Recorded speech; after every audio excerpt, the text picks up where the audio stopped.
जय गुरु जी, शुक्राना गुरु जी। सारी संगत को जय गुरु जी। ओम नमः शिवाय, शिव जी सदा सहाय। ओम नमः शिवाय, गुरु जी सदा सहाय। शिव पुराण श्री शतरुद्र संहिता का 25वां अध्याय, पिपलाद महादेव लीला। नंदीश्वर बोले, हे सनत कुमार जी, एक दिन दधीची पुत्र ऋषि पिपलाद पुष्पभद्र नामक नदी में स्नान कर रहे थे। तभी उनकी दृष्टि एक सुंदर मनोहर युवती पर पड़ी। वह युवती भगवान शिव का ही अंश थी। उसे देखकर मुनि पिपलाद मोहित हो गए और उसे प्राप्त करने की इच्छा करने लगे। उन्हें ज्ञात हुआ कि वह परम सुंदरी राजा अनरण्य की पुत्री है। यह जानकर मुनि पिपलाद राजा अनरण्य के घर पधारे और उनसे उनकी पुत्री का हाथ मांगा।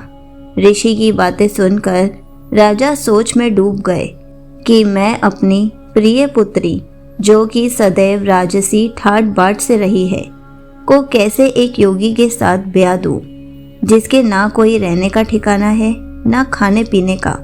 इस प्रकार राजा अनरण्य को सोच में डूबा देखकर ऋषि पिपलाद को क्रोध आ गया और वे राजा से बोले, हे राजन, तुम मुझे अपनी कन्या खुशी से सौंप दो, अन्यथा मैं तुम्हें तुम्हारे राज्य सहित भस्म कर दूंगा। मुनि की बातें सुनकर राजा अनरण्य भयभीत हो गए।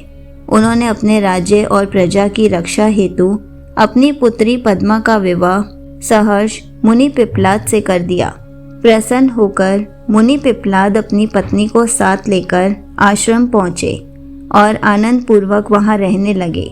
ऋषि पत्नी पद्मा ने अपने पति की बहुत सेवा की। वह हमेशा मन, वचन और कर्म से अपने पति की सेवा सुश्रुमा में लगी रहती थी। उससे ऋषि को 10 महात्मा और तपस्वी पुत्रों की प्राप्ति हुई। मुनि पिपलाद ने अनेक लीलाएं की।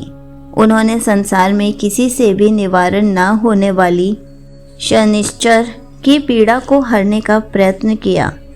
ऋषि ने अपने अनुयायी शिष्यों को यह वरदान दिया कि जन्म से लेकर 16 वर्ष तक की आयु वाले शिव भक्त मनुष्यों को शनि की पीड़ा नहीं हो सकती।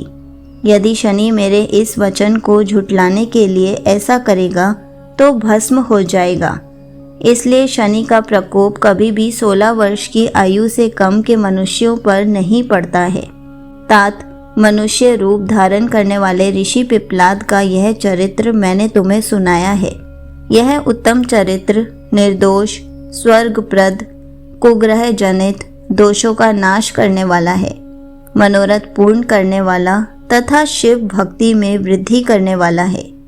संगत जी, यहीं पर शिव पुराण श्री शतरुद्र संहिता का 25वां अध्याय समाप्त होता है।